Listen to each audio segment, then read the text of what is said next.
আসসালামু আলাইকুম। সংবাদে আপনাদের সবাইকে স্বাগত জানাচ্ছি। আমি ফিরোজ তোহা। শুরুতেই সংবাদ শিরোনাম। বাংলাদেশের সর্বশেষ গুরুত্বপূর্ণ আপডেট সংবাদে আপনাকে স্বাগত। শুরুতেই সংবাদ শিরোনাম, পরে বিস্তারিত। শুরুতেই জানিয়ে দিব, সরকারি চাকরিজীবীদের সম্পদের হিসাব নেবে সরকার। সব সরকারি চাকরিজীবীকে সম্পদের হিসাব দিতে হবে। জনপ্রশাসন মন্ত্রণালয়ে এ সিদ্ধান্ত নেওয়া হয়েছে। আজ জনপ্রশাসন মন্ত্রণালয় থেকে এ সংক্রান্ত আদেশ জারি হওয়ার কথা রয়েছে। এরপর জানিয়ে দিব, গাজীপুরে মহাসড়ক অবরোধ করে শ্রমিকদের বিক্ষোভ। এদিকে ডিএমপির ডিবি প্রধান রেজাউল করিম মল্লিক ঢাকা মহানগর পুলিশ ডিএমপির গোয়েন্দা শাখার ডিবি প্রধান হিসেবে নিয়োগ পেয়েছেন অতিরিক্ত পুলিশ কমিশনার রেজাউল করিম মল্লিক। রোববার ডিএমপির কমিশনার মোহাম্মদ মইনুল হাসান সই করা এক অফিস আদেশে এই পদায়ন করা হয়। জানিয়ে দিব, অবৈধ অস্ত্র উদ্ধারে বুধবার থেকে যৌথ অভিযান। অবৈধ অস্ত্র উদ্ধারে আগামী বুধবার থেকে যৌথ অভিযান পরিচালনা করা হবে বলে জানিয়েছে অন্তর্বর্তীকালীন সরকারের স্বরাষ্ট্র উপদেষ্টা লেফটেন্যান্ট জেনারেল অবসরপ্রাপ্ত মোহাম্মদ জাহাঙ্গীর আলম চৌধুরী। এদিকে সেনাবাহিনীর হাতে তুলে দেয়া হল চিকিৎসকদের উপর হামলাকারীদের। ঢাকা মেডিকেল কলেজ ঢামেক হাসপাতালে হামলার ঘটনায় চিকিৎসকদের চলা কর্মবিরতির মধ্যেই রাজধানীর শেরেবাংলা নগর এলাকার সোহরাওয়ার্দী মেডিকেল কলেজ হাসপাতালে হামলার ঘটনা ঘটেছে। এক রোগীর মৃত্যুকে কেন্দ্র করে একাধিক চিকিৎসকের উপর হামলার অভিযোগ উঠেছে। আজ দুপুর 12টার দিকে এই দুর্ঘটনা ঘটে। সোহরাওয়ার্দী মেডিকেল কলেজ হাসপাতালে একাধিক চিকিৎসক বিষয়টি নিশ্চিত করেছেন।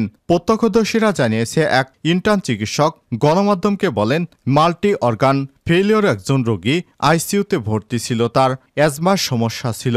সেখানে তাকে প্রয়োজনীয় চিকিৎসা দেওয়া হয়েছে, যারা ক্লিনিক্যালি আমাদের চিকিৎসকেরা প্রুভ করেছেন। মারা যাওয়ার পর কয়েকজন ব্যক্তি চিকিৎসকদের উপর হামলা করে। এরপর ওই হামলাকারীদের সেনাবাহিনীর হাতে তুলে দেওয়া হয়। এবং সর্বশেষ জানিয়ে দিব, স্ত্রী সন্তান সহ আসাদুজ্জামান খান কামালের দেশত্যাগের নিষেধাজ্ঞা। সাবেক স্বরাষ্ট্রমন্ত্রী আসাদুজ্জামান খান কামাল এবং তার স্ত্রী লুৎফুল তাহমিনা খান এবং মেয়ে সাফিয়া তাসনিম খান সহ 10 জনের দেশত্যাগে নিষেধাজ্ঞা দিয়েছে আদালত। আজ দুদকের আবেদনের পরিপ্রেক্ষিতে ঢাকা মেট্রোপলিটন সিনিয়র স্পেশাল জজ মোহাম্মদ শামস জগলুল হোসেনের আদালতে আদেশ দেয়। প্রিয় দর্শক, এতক্ষণ শুনছিলেন সংবাদ শিরোনাম, এবারে বিস্তারিত। তবে তার আগে বন্ধুরা, অনুরোধ থাকবে এই সংবাদটিতে একটি লাইক দিন। এই চ্যানেলে আপনি নতুন হয়ে থাকলে আমাদের সংবাদটি দেখতে দেখতে চ্যানেলটি সাবস্ক্রাইব করে রাখুন। কমেন্টে আপনার মূল্যবান মতামত জানিয়ে দিন বন্ধুরা, আপনি বিশ্বের কোন দেশ থেকে বা বাংলাদেশের কোন স্থান থেকে আমাদের সংবাদটি দেখছেন এবং শুনছেন। সরকারি চাকরিজীবীদের সম্পদের হিসাব নেবে সরকার। সব সরকারি চাকরিজীবীকে সম্পদের হিসাব দিতে হবে। জনপ্রশাসন মন্ত্রণালয় এই সিদ্ধান্ত নিয়েছে। রোববার জনপ্রশাসন মন্ত্রণালয় থেকে এ সংক্রান্ত আদেশ জারি হওয়ার কথা রয়েছে। জনপ্রশাসন মন্ত্রণালয়ের এক সিদ্ধান্তের পর চাকরিজীবীদের সেই হিসাব কিভাবে কোন পদ্ধতিতে নেওয়া হবে সে বিষয়ে একটি ফরম্যাট প্রস্তুত করা হবে বলে জানান মন্ত্রণালয়ের সিনিয়র সচিব মোহাম্মদ মোখলেস রহমান। জানা গেছে, 5 বছর পর সরকারি কর্মচারীদের সম্পদের হিসাব জমা দেওয়ার বিধান চালু হয় 1979 সালে। 5 বছর পর পর সরকারি চাকরিজীবীরা নিজ নিজ সম্পদ বিবরণী নিয়ন্ত্রণকারী কর্তৃপক্ষের কাছে জমা দেওয়ার কথা। তবে চাকুরির সেই আচরণবিধি আদতে মানছে না কেউ। সম্পদের হিসাব দিতে সরকারি চাকরিজীবীদের তেমন হেলদোল নেই। তাদের নিয়ন্ত্রণকারী মন্ত্রণালয়, বিভাগ, দপ্তর, সংস্থার হিসাবও নেয়ার ব্যাপারে নেই গরজ। দুই পক্ষের অনীহার হিসাব দেওয়ার বিষয়টি অনেকটাই কাগুজে নিয়ম হয়ে দাঁড়িয়েছে। ক্যাডার এবং নিয়ন্ত্রণকারী বিভিন্ন মন্ত্রণালয় এবং বিভাগের মধ্যে বিচ্ছিন্নভাবে দু একটি তাদের অধীনে কর্মকর্তাদের দায়সারা হিসাব নেয় বটে, কিন্তু সেগুলো খতিয়ে দেখা হয় না। কারো অস্বাভাবিক সম্পদ বেড়ে গেলে ব্যবস্থা নেয়ার নজির বর্তমানে নেই। তবে বর্তমান অন্তর্বর্তীকালীন সরকার দায়িত্ব নেয়ার পর 1 মাসের মধ্যেই এ বিষয়ে কাজ শুরু হলো। আওয়ামী লীগ সরকারের মন্ত্রী, এমপি, সাবেক পুলিশ প্রধান বেনজির আহমেদ, এনবিআর থেকে বদলি হওয়া কর্মকর্তা মতিউর রহমানের বিরুদ্ধে দুর্নীতির অভিযোগ ওঠার পর থেকে সরকারি কর্মচারীদের সম্পদের হিসাবের বিষয়টি ফের সামনে আসে। গাজীপুর মহাসড়ক অবরোধ করে শ্রমিকদের বিক্ষোভ।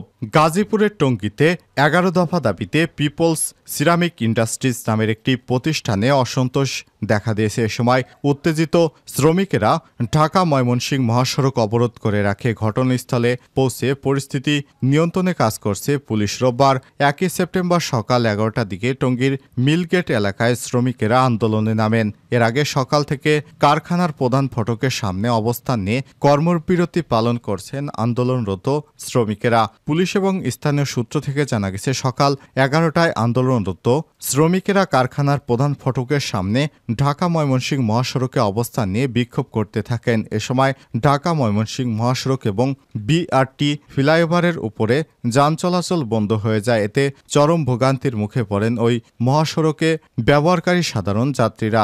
এক পর্যায়ে বিক্ষুব্ধ শ্রমিকদের এক অংশ বিআরটি প্রকল্পের উড়াল সেতুর মিলগেট অংশে অবস্থান নিলে সেতুর উপর যান চলাচলও বন্ধ হয়ে যায়। শ্রমিকেরা বলেন, দীর্ঘ 9 বছর ধরে তারা বৈষম্যের শিকার হচ্ছেন। এখন পর্যন্ত 2015 সালে মজুরি কমিশন কার্যকর করেনি কারখানা কর্তৃপক্ষ। নারী শ্রমিকদের দেয়া হয় না কোনো মাতৃত্বকালীন ছুটি। এ সময় মালিকপক্ষের 6 কর্মচারীর পদত্যাগ দাবি করেন শ্রমিকেরা আরও বলেন, কোনো স্থায়ী শ্রমিক চাকরি থেকে অব্যাহতি নিলে তাদের ন্যায্য পাওনাদি দিতে গড়িমসি করেন কারখানা কর্তৃপক্ষ। এ ব্যাপারে টঙ্গী পূর্ব থানার ওসি সৈয়দ রাফিউল করিম জানান, বিভিন্ন দাবিতে শ্রমিকেরা ঢাকা মহাসড়ক অবরোধ করে রেখেছেন। ডিএমপির ডিবি প্রধান রেজাউল করিম মল্লিক।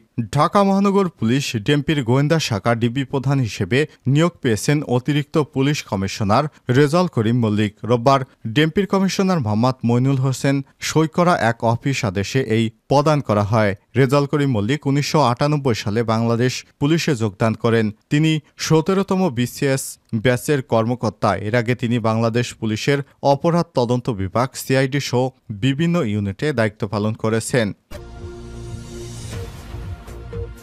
অবৈধ অস্ত্র উদ্ধারে বুধবার থেকে যৌথ বাহিনীর অভিযান। অবৈধ অস্ত্র উদ্ধারে আগামী বুধবার থেকে যৌথ বাহিনী অভিযান পরিচালনা করবে বলে জানিয়েছে অন্তর্বর্তীকালীন সরকারের স্বরাষ্ট্র উপদেষ্টা লেফটেন্যান্ট জেনারেল অবসরপ্রাপ্ত মোহাম্মদ জাহাঙ্গীর আলম। আজ রোববার 1 সেপ্টেম্বর স্বরাষ্ট্র মন্ত্রণালয়ের জনসংযোগ কর্মকর্তা ফয়সাল আহমেদ স্বাক্ষরিত এক বিজ্ঞপ্তিতে সব তথ্য জানানো হয়েছে। স্বরাষ্ট্র উপদেষ্টা জানান, দেশের আইনশৃঙ্খলা পরিস্থিতি ক্রমান্বয়ে উন্নতির দিকে। বিভিন্ন থানা থেকে লুট হওয়া অস্ত্র উদ্ধারে অভিযান পরিচালনা করা হবে। পুলিশের গ্রহণযোগ্যতা সংস্কার করা হবে যেন দেশের নিরাপত্তা ব্যবস্থা আরও মজবুত হয়। সেনাবাহিনীর হাতে তুলে দেয়া হলো চিকিৎসকদের উপর হামলাকারীদের। রোববার 1 সেপ্টেম্বর দুপুর 12টার দিকে রাজধানীর হোসেন শহীদ সোহরাওয়ার্দী মেডিকেল কলেজ হাসপাতালে চিকিৎসাধীন অবস্থায় এক ব্যক্তির মৃত্যুর ঘটনায় সেখানে সংঘর্ষ হয়। সেখানে ডক্টরদের উপর কিছু লোক হামলা চালায়। সেই লোকদেরকে আটক করে তারপর সেনাবাহিনীর হাতে তুলে দেওয়া হয়েছে।